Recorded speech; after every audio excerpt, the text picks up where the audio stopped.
Okay, so what if an ancient prophecy about a river held a hidden blueprint for the rise and fall of global superpowers? Today, we're going to dive into a really fascinating symbolic interpretation of a cryptic biblical verse that some believe maps out the entire cycle of global power, from ancient Babylon all the way to the world we live in right now. Let's get into it.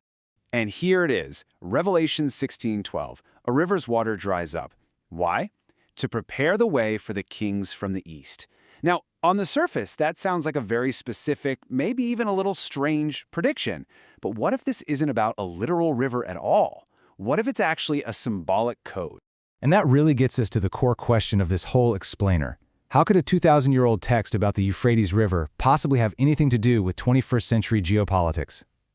Well, the key, it seems, is all about decoding the symbol of the river itself. So, let's start with part 1, the secret of the river.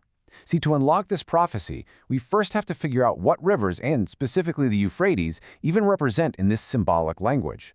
And it turns out the Bible might have set a precedent for this from the very beginning. Check out this pattern from the book of Genesis. The 4 rivers that are described as flowing from Eden, each one is tied directly to a specific land or civilization. They're not just bodies of water, they're basically the lifeblood of nations. You've got the Pishon tied to resources, the Gihon to Africa, the Tigris to the Assyrian Empire, and then, crucially, the Euphrates is set up as the foundation of Babylon, this symbol of major centralized world power. And that right there establishes the key idea for us.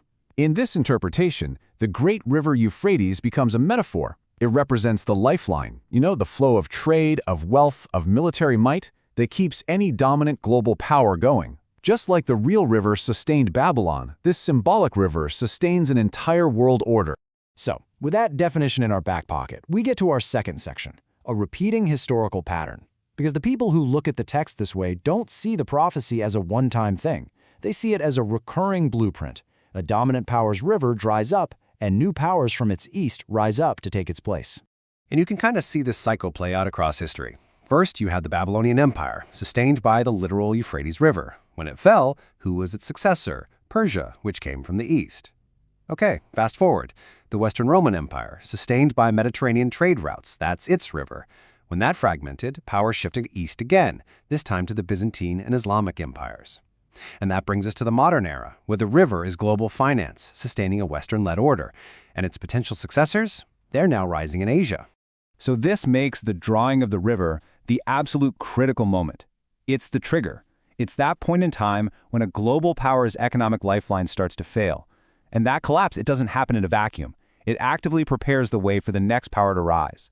Which brings us right to section 3, today's geopolitical parallel. How does this ancient blueprint actually apply to the world we're all living in right here, right now? Well, the parallel being drawn here is pretty striking. On one side, you've got ancient Babylon, held up by the Euphrates, and eventually conquered by Persia from the east.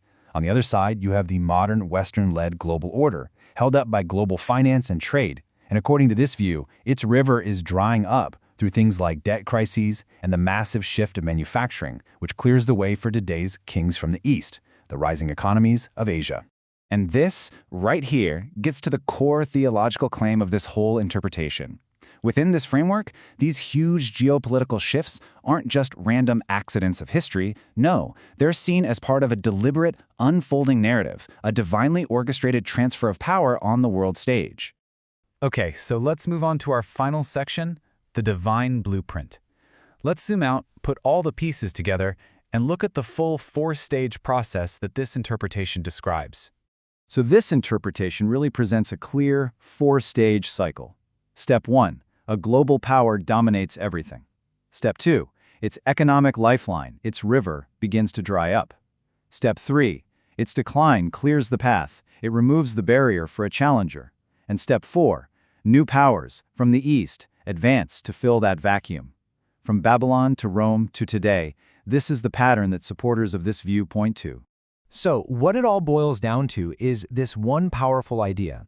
The verse about the Euphrates isn't just a one-off prediction about a specific place and time. In this view, it's a divine template for the rise and fall of civilizations, a recurring blueprint for how global power gets transferred throughout all of human history. Which of course leaves us with a final, really thought-provoking question. Whether you see this as divine prophecy, or maybe just a recurring pattern of human history, It really makes you wonder, are the great power shifts of our time just chaos? Or is history following some kind of hidden script,